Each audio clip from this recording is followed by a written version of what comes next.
So great to be here again in person. My name's Bob Bailey. I'm the chair of Kawartha Lake Stewards Association, and this is our annual general meeting. So welcome everybody to it. We've got lots of exciting things happening in the meeting, so rather than hear me talk, let's get to it.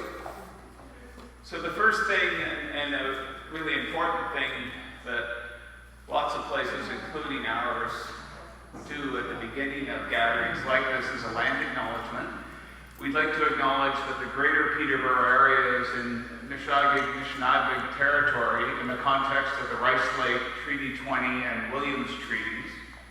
I learned a lot about these. I happen to be teaching right now a course in something called 2IC. It's bringing together Western science with Indigenous knowledge.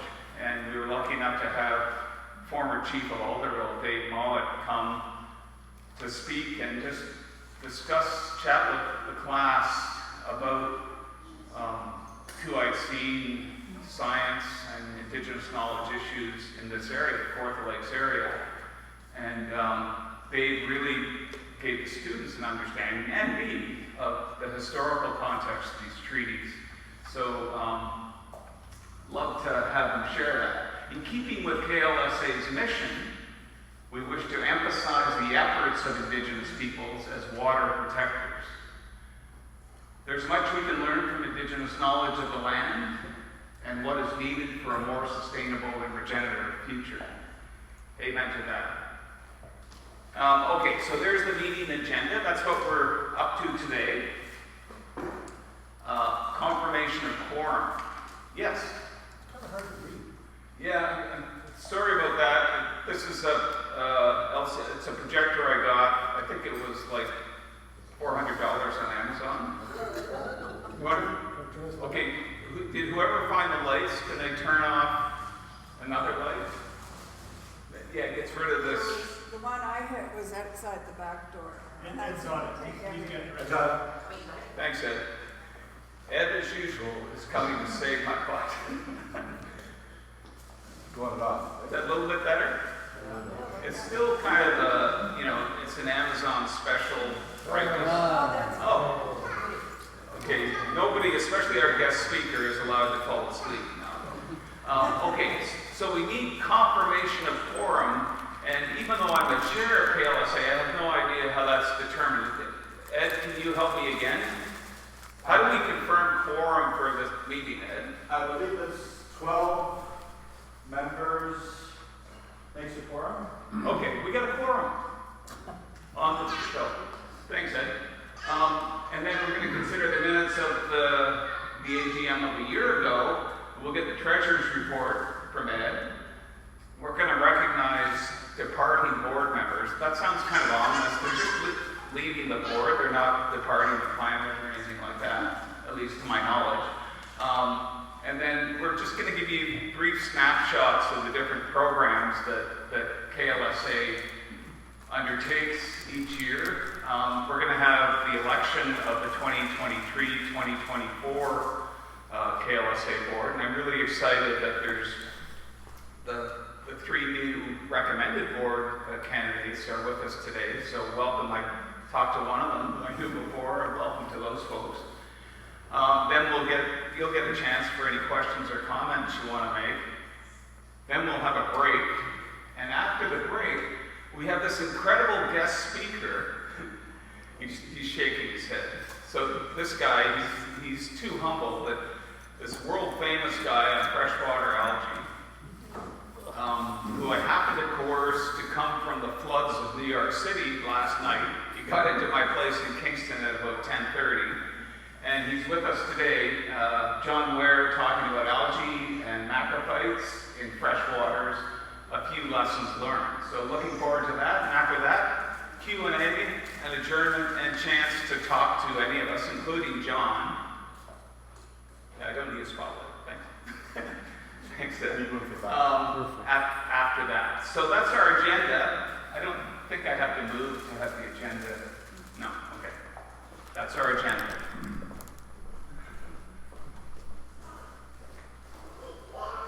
Okay, the first thing we have to do is pass a motion accepting accepting the minutes of the 2022 meeting, which of course I expect you to read in detail on the screen now. Sheila provided us with some printed copies back there. So I need a mover that the minutes of the 2022 AGM will be approved. Could somebody move that for me? I'm seeing Mike Dolby and seconder. And I'm sorry, I can't see who you. Lynn Woodcroft. Hi, Lynn. Okay, and any discussion or amendment to the minutes? People are trying to read them. Okay, so I'll call the question. All in favor of passing the motion? Accepting the minutes? Any opposed? I thought you were raising your hand, Tom. I was worried. Any abstentions? Okay, so the minutes are approved. Okay, I'm going to turn it over to, I guess I'll become the lighting guy, because I have to turn it over to Ed Leardom, our treasurer, who's going to he likes a light show when he makes an entrance, so that's what he's doing right now. No, I need to read my little scribbles here. Do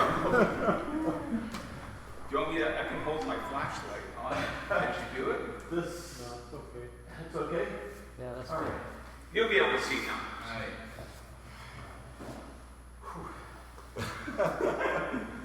He sent me on a mission this morning, and he said, "Oh, we got to be back by 10." I said, "Oh." Great to see everybody here. Thank you for coming. Oh wow, we put enough chairs out. That's great. Are you running this? Yeah, sure. Sure.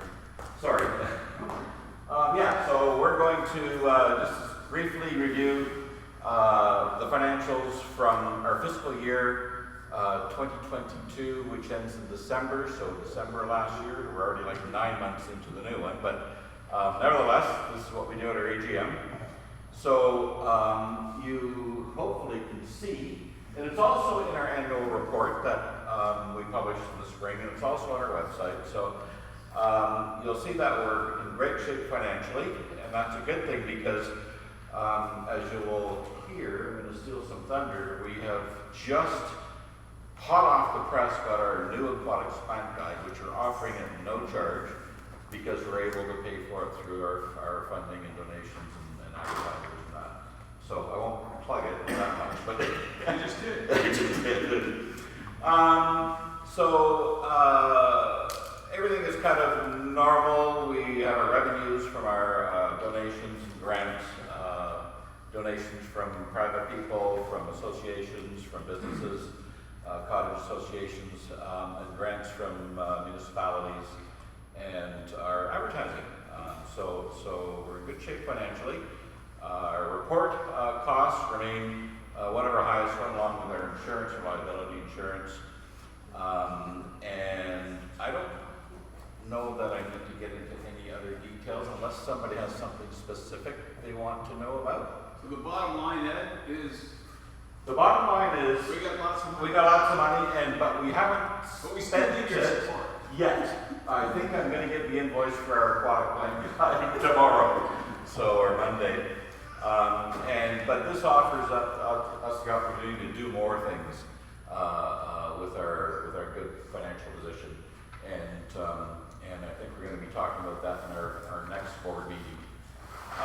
So if there's no other questions, comments. Maybe we'll do a motion, and then if there's any questions from that. Okay, yeah, Can so I get a motion? can I get a motion from the floor to accept the minutes from fiscal year 20, or the financial report from 2022? And mover, Mr. McAllister, thank you. Any discussion? Oh, seconder next? Seconder. There's Jackie at the back. Jackie at the back, thank you, Jackie. Any discussion? And all in favor, raise up your hands. Thank you. All opposed, raise up your hands.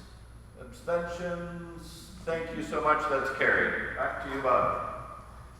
Thanks, Ed. Great financial management as always. Okay, back into darkness because it's not important to see me. It wasn't yours. You are? I get it. I don't have a big ego. I have a huge ego. Anyway, so I wanted to say a personal thank you to the board of directors. I don't know how many of you, I know a few of you have been intimately involved with KLSA and been on the board and such. You know this, but maybe not all the member knows this. What happens in KLSA has little to do with the chair. It's really about the board members and, of course, volunteer members of the association. So I really want a shout out to Tom McAllister, who's been vice chair, and I'll say a few more words about him in a minute. Ed Leardom, our treasurer, Sheila Gordon-Delane, our secretary, but the others as well. Everybody's got something to do. Like those of you, the 3 people joining the board, you're in for a ride, but a really fun ride, and you might almost say invigorating ride. So to other board members, thank you so much. Carol Cole, Leanne Green, Daryl Cotton, Jackie Milne, Kim Ong, and Brett Draguno. So before I turn to my next slide, I want to say a special thank you to Leanne. Is Leanne here today? I don't think she could make it. Not here. So Leanne is stepping off the board this year. She's just been with us for, I think, 2 years, 1 year. But in that time, had lots of great interactions with her. Leanne's become involved with the E. coli program, and yeah, she'll be missed. So thank you to Leanne. The other board member who's stepping off the board is Tom McAllister, and I have to say a few words about Tom. I looked for a great picture of Tom, and the only one I could find, it seemed somehow familiar to me. So when I was looking on the web for similar images, the only similar image I could find was the one on the right. But in all seriousness, Tom was not one of the, 19 defendants in that case that won't be mentioned. Tom's been on the board since, I think, I was doing some research, believe it or not. I think it's since, is it 208? Maybe 15. No, I think it's 12, 13, somewhere in there. Ed, do you have an opinion on that? I think he's been on longer than I have, so. Okay. He's been on a long time. But the main thing I want to say, and done so much, but like any vice chair or vice president of any organization, at least that I've ever had any involvement with, most of what he does is behind the scenes. And I can tell you from personal experience, having been the chair for just this past year, that I don't know how many hours we've spent on the phone together, Tom, but his work just to help the chair not step in too many deep holes has been amazing. I have no idea. I have a very clear idea that I wouldn't have survived in this position without his support and advice. So, but beyond that, stuff he's done for the board, he's in charge of our board recruitment process. So going out, finding us, helping us find the great candidates, such as the ones we have today, and then having conversations with them about expectations on both sides, what's it like, and all that. And that's incredibly hard work, and that he's so good at, and so it's things like that and beyond. The other thing that he's done that has been more public-facing is he's been responsible for our fundraising over the last several years. And again, it's a stellar job on that. I don't think we ever have not sort of sold out ad space and keep great relationships with the folks who support us financially because of Tom's hard work. So I couldn't let this AGM go past without, and you know what? I'm actually starting to tear up, which is kind of weird, but without recognizing Tom's incredible effort for the association, and a lot of it being, as I said, behind the scenes. It's not as dramatic as some of the other positions. So Ed, can you help me with this? Because I know Tom's worked so much with you as well. Ed's got a little something that we spent a lot of time thinking about, and you know, we shopped at a number of places, and we finally found what we thought was totally appropriate after hours and hours of browsing. So, Tom McAllister, here's a little gift from KLSA. And could we hear it for Tom?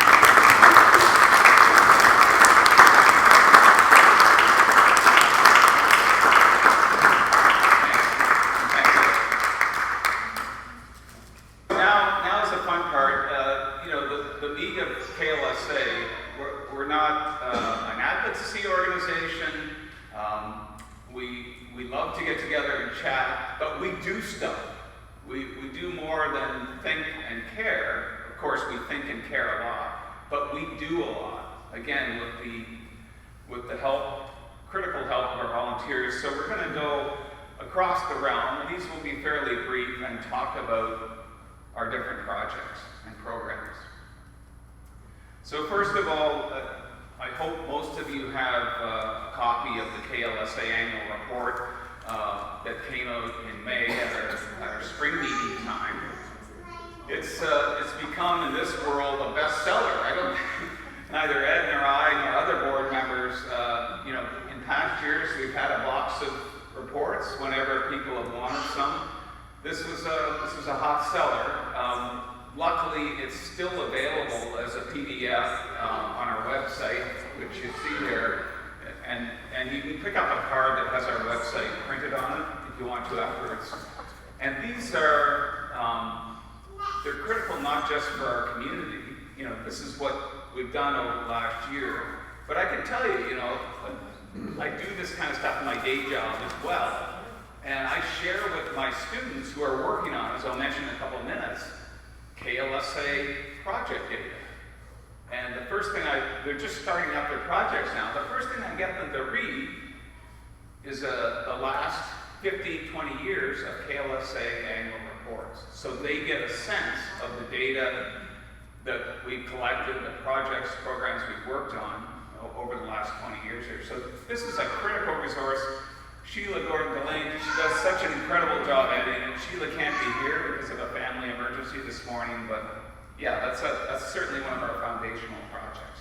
And Bob, just by luck and coincidence, some of our members have brought in some reports that they had extra in their home. Beautiful. So we have the limited number of reports in print available. At a special price. The same price, thanks Ed for that. So yeah, I guess we have a few on the table back there. If you didn't get one, yeah, please pick one up. Okay, then for the next piece, I'm going to ask Brett to come up and speak to aquatic plants, not just this beautiful new guide, but the plant contest we had. Hey, Bob.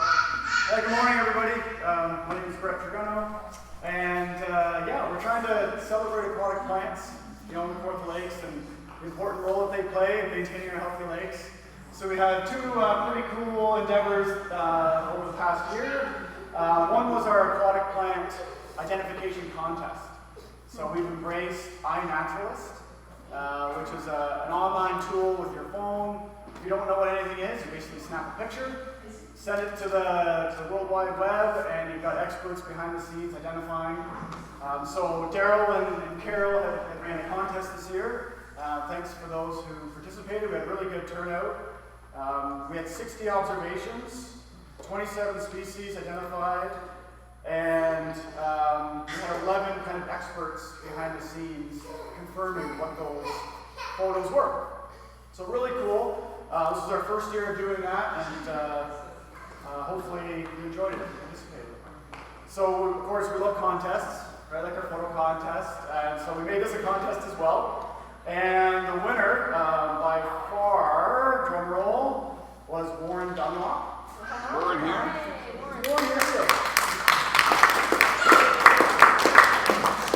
So you have think he's here today. We do have a gift for Warren. So he had made 29 observations, so almost half, and 17 species. Wow. So thanks to Warren. You're a pigeon like whoop. He is the president of Royal Pigeon Lake.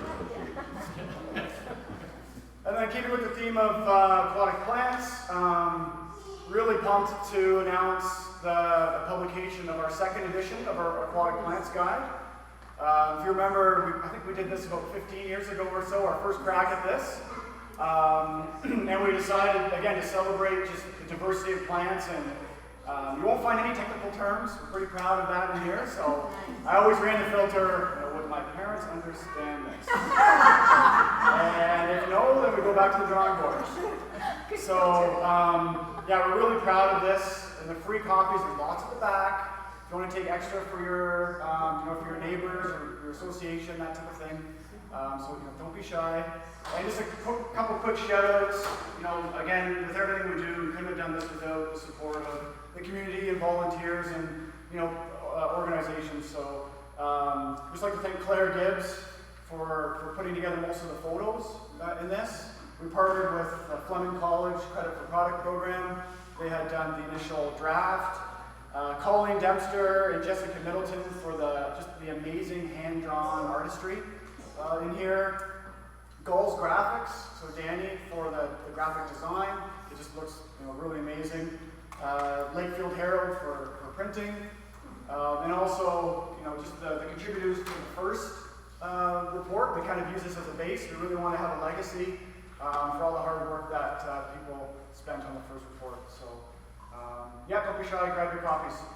Hot off the press.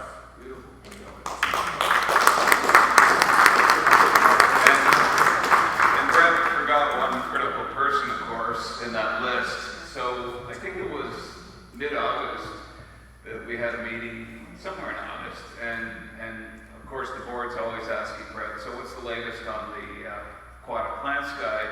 And he thought, there's this and this to do, and we put a little bit of a pressure on because we really wanted you to get a chance to see the new aquatic and get the new aquatic plants guide here.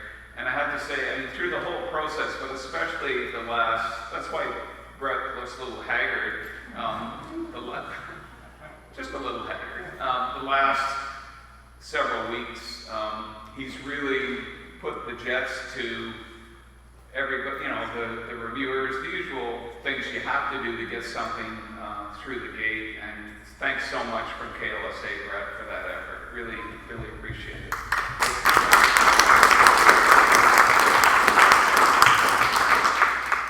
Okay, so I was responsible for overseeing our E. coli sampling program this year, and just starting the analysis of the data we got. We had sampling being done by volunteers in it was 15 of the lakes. There were more than 60 sites. We got more than 300 samples with E. coli numbers. These are, if you're not familiar with the program, these are wild water, lake water in different locations among the Kawartha lakes that we do. And you can be part of it next year, as you'll see when I send out the blurb in the spring, if you're interested. But of all those 300 or so, 300 plus analyses, I can tell you that we had less than 1% were what we consider elevated numbers. And the question that people always ask me, so I'll say more about that when we do our annual report that comes out in May. I have a couple of students working on the data set, not just from this past year, but from the 20 years we've been doing that. But people always want to know, of course, where's the E. coli coming from if they get a spike. And I put up the 3 suspects here, just to kind of whet your appetite. Because one of the students I have working on the data set, historical data sets, is looking at the very question. It's actually a really interesting scientific question, and there's been a lot of developments in the last couple of years about identifying the source of E. coli, which I think, as most people know, comes from either birds or mammals. That's the source. So I thought you'd at least like to know, if you're not aware, the three main suspects that come into play are waterfowl in our area, waterfowl, and to illustrate that graphic on the left, for those of you who weren't there, that's our very first annual water quality report from 2001. And in that water quality report, it was identified as the E. coli program started then. That was one of the foundational programs of KLSA. And there was a great article in that, which I, of course, had these students reading about geese being the main cause of spikes in E. coli that we see across the Kawartha Lakes. It was true then, and it's true now. I can confirm, even without the detailed sort of analyses that's available now. So when we see a spike, almost always it's about, especially in the present day, it's about waterfall activity in the area. But the other factors that do come into play in some situations are pets on the beach, dogs on the beach. So I thought you'd be interested in this sign, this interesting sign that's on Fire Route 19 going into my place on Lower Buckhorn. The reason I find it interesting is it talks about picking up your dog poop, which I totally agree with, I do.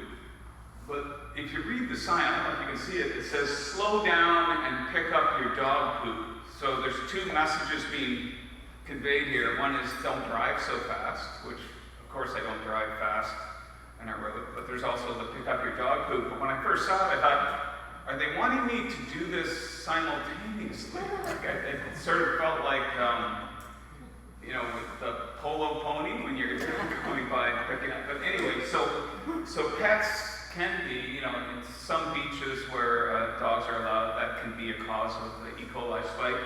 And the final, of course, and what comes to everybody's mind is, which I've sort of characterized with that outhouse on the right there, is leaky septic systems or faulty septic systems. So that occasionally is the source. And again, can't say it's more difficult detective work than you might think. And one of the goals I have for one of the students is to say, Ed was talking about that we're fairly sound financially, is maybe we do a project next summer which tests some of these, you know, maybe where the source is from by some strategic sampling, but we'll think about that as we wade through the results.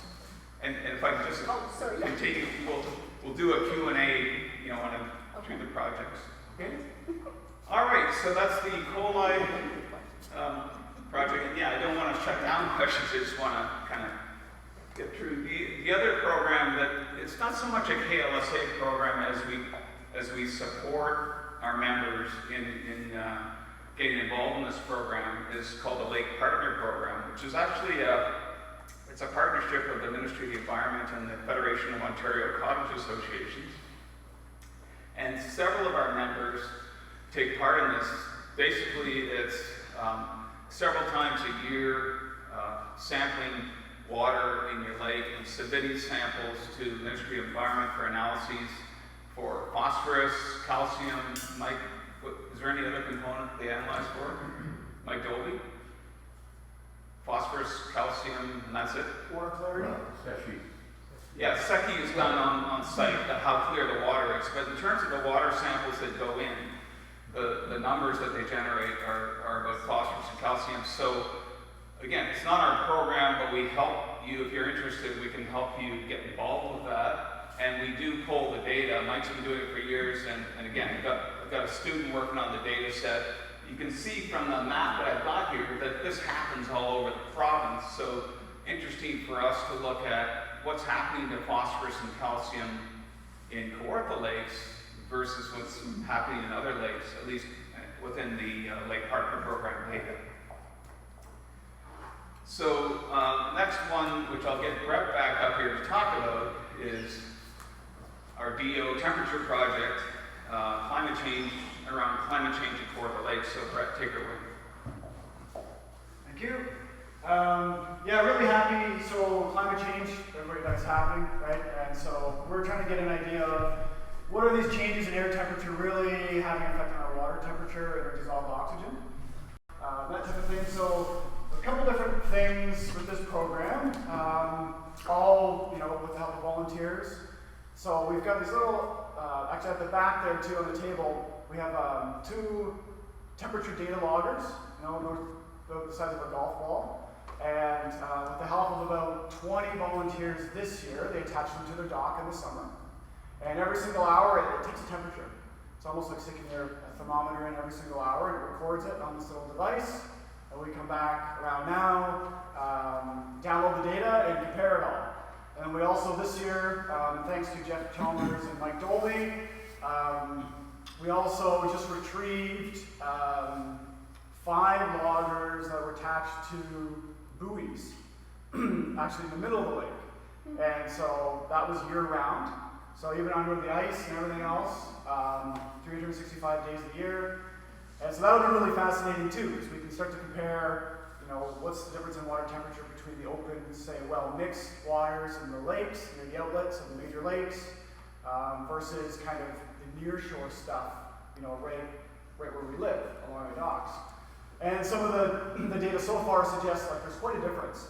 If you look at the air temperature, for example, versus water temperature, in these shallow kind of bays, next to your dock, you really see a spike in water temperature, right? There's a bigger amplitude depending on how hot it is. Whereas in the middle of the lake, it's kind of more buffered. It doesn't get as hot, and it tends to be more stable. So just early findings suggest, where we live, are kind of more susceptible to climate change, right along our dockside. It's pretty cool. And another thing we do is look at dissolved oxygen. So we go to the deepest part of each lake. So this year we did 10 lakes with the help of 10 volunteers. And again, we put, just for you to see, our probe, it's called, is at the back table there. And we lower it down and take a dissolved oxygen and water temperature at every single meter, from the surface all the way down to, in some cases, 30 meters or so if you're in Stony Lake. 10 meters, 13 meters tends to be about the deepest on average for most of our lakes. And we're just looking at how this dissolved oxygen changes as it goes along. And we know that warmer waters actually hold less dissolved oxygen. And so we're kind of tracking that over time as well to see, as our waters continue to warm, what does this mean for example, the fish or other aquatic life? Do they still have dissolved oxygen? What does this do? What can this impact, for example, phosphorus release from the bottom sediments? Anyways, won't get too technical there, but just appreciate all the help with all the volunteers on this. If you're interested in having a logger on your dock next year, there's very little commitment. Basically, just attach it with zip ties, around May 2-4, and we'll retrieve around Labor Day, and away we go. So I think that's it, Bob. Thanks. Thank you very much, Brett. Yeah, if you're interested in perhaps taking part in doing the profiles Brett was talking about, in addition to the end of your job, get in touch with Brett, and we'll figure out if your leg's being done and all that good stuff. But because in one form or another, we're going to continue that. We're talking this winter because we have 3 years of data now about what's the best strategy in terms of going forward. Next program, and again, I'm really sorry Kim Ong can't be here, but it's our Natural Edge program. And as it says there, the purpose of this program is to do shoreline restoration projects. Is there anybody here who's had a Natural Edge program done on their lakefront? So we have I hope, satisfied customer here. So the idea is that a renaturalization, again, to improve shoreline ecosystem health, and that also does the lake good. So the sequence for the Natural Edge project is site visit by a plant expert. You get a personalized planting plan. We buy the plants and planting materials and bring them to you, and we help you plant. And you pay $250, but for all that, it's quite a good deal, as those of you who have bought plants, indigenous plants, know. So that's a great program. It's still strong and actually growing. Our planned activities for the coming year, Kim has 10 sites all set for planting in, I was going to say next month, which spookily starts tomorrow. Can you believe it's October 1st tomorrow? But anyway, yeah, they'll be planting 10 sites in October, and looking for sites to assess in October and November, looking forward to spring planting in 2024. Kim's really interested in those of you who, and we'll put out a blurb on this as well, but we need help, volunteers that help with that planting on the weekends of October 14, 15, and October 21, 22. So if you can do that, please scratch down Kim's email address, and again, we'll put out this blurb in addition really soon. And then landowners, if you're interested in being considered for the Natural Edge program in 2024, we want to hear from you as well. So the thing that I haven't said yet, so Kim was the driving force behind putting in a proposal to something called the Eco Action Program at Environment and Climate Change Canada. And a couple of us helped her with that proposal. We submitted it, it was back in, I think, Ed, where's Ed gone? It was back in December, I think, of 2022 or thereabouts that we put the proposal in. And we kind of hoped, it was a significant proposal. It was about just under $60,000.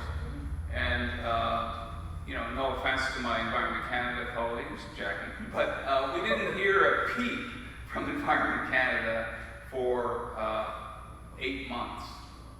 And I kept going back to the website thinking, did I forget to push submit or something on this proposal? Because they didn't contact us and say, sorry, Charlie, or whatever. They just didn't communicate. And then I think it was like August 8th when I got this email saying, dear Robert Bailey, one of those kind of formy emails that said, congratulations, you got the grant. So that was incredible. But the reason we haven't spoken of it till now, those of you familiar with this kind of a program know you don't really have it until you've negotiated the details, and you kind of get final thumbs up on it. And the critical thing for us is, remember, we were put in this proposal for significant work and hiring students and stuff for this past summer, and here it is August 8th, and we're hearing, oh gee, we got the money. Now what do we do? So Kim and I spent a few weeks, and with really good help, by the way, from a chap from Environment Canada and Climate Change, figuring out, it's basically you're figuring out how to push expenses further into the fiscal year, and then to the next one. The total for each year, I don't want to bore you with too many more details, the total had to be the same, and we didn't want to give up any resources, or as few as possible. So we finally got that figured out and approved Wednesday of this past week.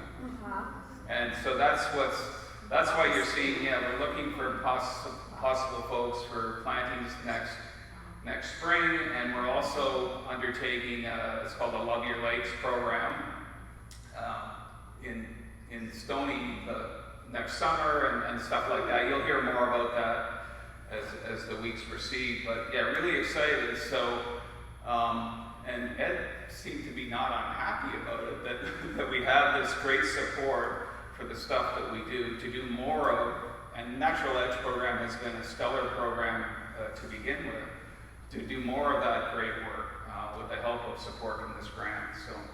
So again, I was going to thank Kim warmly for all her work on that. She couldn't be here today, so we'll thank her in her absence. And maybe before we do the board election, because I put off a question earlier any questions about programs? And keep in mind, speak up, and I'm going to repeat your question just to make sure everybody hears it. Yeah, I don't have a science background, so please excuse the question if it's obvious. But I live on Nogies Creek. We flow into Pigeon Lake, and I always thought what we did affects the lakes, and it's becoming quite populated at the end of Nogies Creek. We live up by the sanctuary.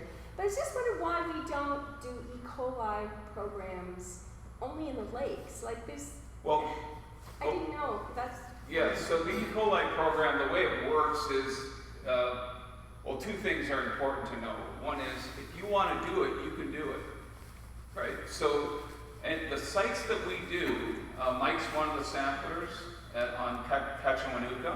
I happen to be a sampler with my friend Mark on Lower Buckhorn. But if you have a site or sites you want to do, let me know. You can be part of sampling next summer. There's 5 sampling periods. The kicker is that you or your association actually has to pay for the sampling. So this is not something, we get a special deal from SGS Labs in Lakefield to do the analyses. It's about, it works out to, it's complicated, but about a quarter or a third of the price that you pay if you just took a sample in to get it analyzed there. But yeah, so if you want to do it, or a group of you want to do it, it's $70. If you have a site that you sample 5 times, you just, I should have brought, I think I did. You sample, and we tell you how to do it. I guess I didn't throw the bottle in, but we tell you how to do it. You get the sample and you take it to SGS Labs in Lakefield, and we get the results. We share the results with you, obviously, and then your results become part of the collective. And critically, again, because people get concerned about, there's not going to be a headline, you know, incredible amounts of E. coli at Nogies Creek, don't buy here, you know, that kind of thing. So the analyses that you'll see if you look at past water quality reports is on a lake basis. You know, so the people who sampled, they know, Mike knows what his data is for his site. I know what the data is at the end of my dock where I sample. I had a spike this year, by the way, the damn piece.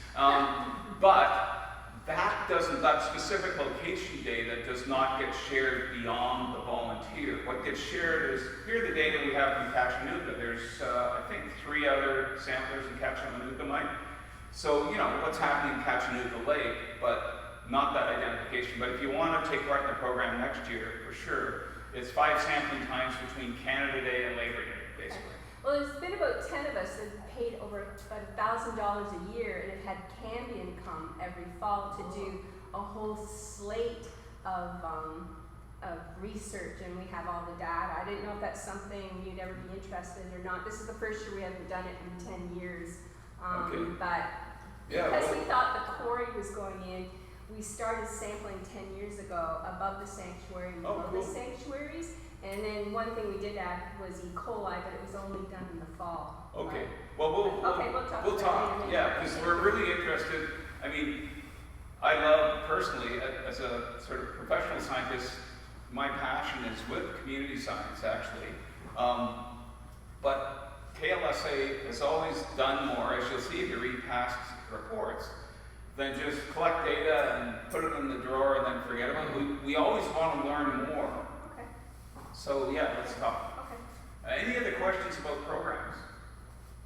Yeah. Hi, Bob. Wonder if I could just do a quick public service announcement? Yeah, do you want to come up the mic? No, I think everybody can hear me, can't you? I'm with the municipality of Trent Lakes, and I just wanted to say that most of the environmental actions that are taken are by community groups, and it is, citizen science, much appreciated. But I just wanted to let everybody know in our municipality, we test septics every year. So we test about 300 septic systems every year, and we rotate it.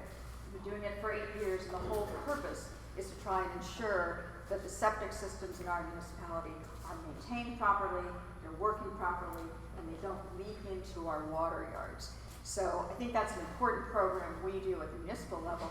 The other quick thing I wanted to mention is we are creating an environmental advisory committee. next year. And the call for applications will be out later this fall. This room is filled with people who have great knowledge and experience and hopefully interest. So I'll send a note to you, Bob, when Thanks that very call much. is out. But I would encourage you to start thinking about perhaps volunteering to be on that Great, committee. thank you so much for that public service announcement. Thank you.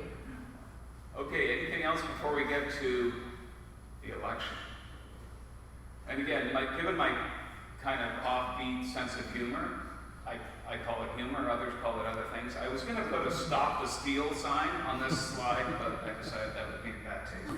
And Tom's just, my ever-living advisor saying, don't go there. He's still peeved about that Rudy Giuliani photo, I think. Okay, so let's do the election. So the process that we've gone through is, as I was mentioning, Tom has basically been in charge of recruitment. I don't know, Tom, do you want to say something to this before I get to your recommendations? Or? Yeah. I'll stop talking. In the spirit of public service announcements, the way the process works is that with Carol Cole's assistance, we put a notice on our website, and we put out a bulletin to everybody that we have in our database. If you'd be interested in joining the board in the coming year, please consider applying. The purpose of the application is to start the conversation. It's just to find out if it's a mutual coincidence and want, as the economists would say.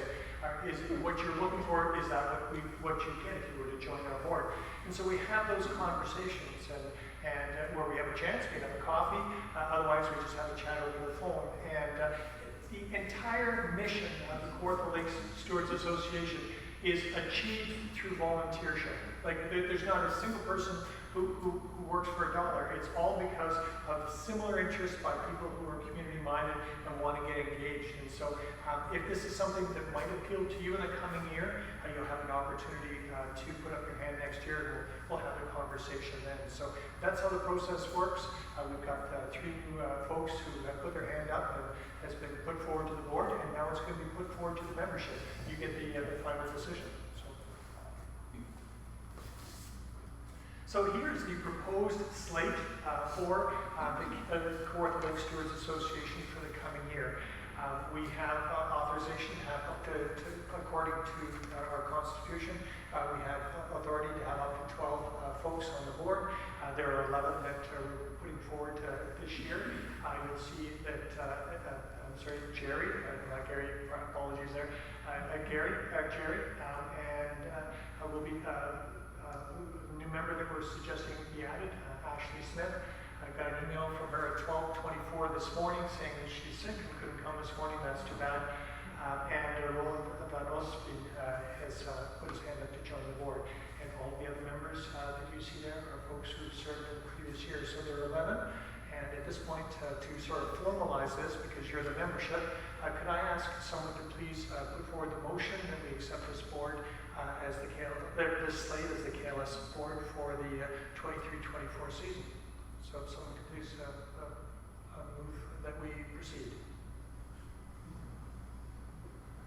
Yes, thank you very much. Appreciate that. Sorry, can you tell us your name just so we get it? Oh. It's a Only little dark. asked your name 3 or 4 times. That's very good to see you.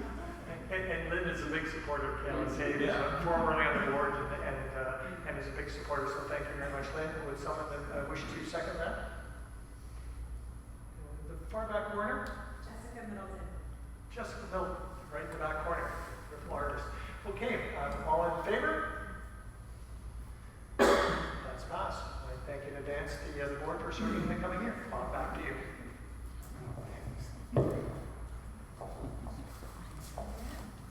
Okay, any other comments or questions from members about anything, project snapshots, elections, other stuff we talked about this morning?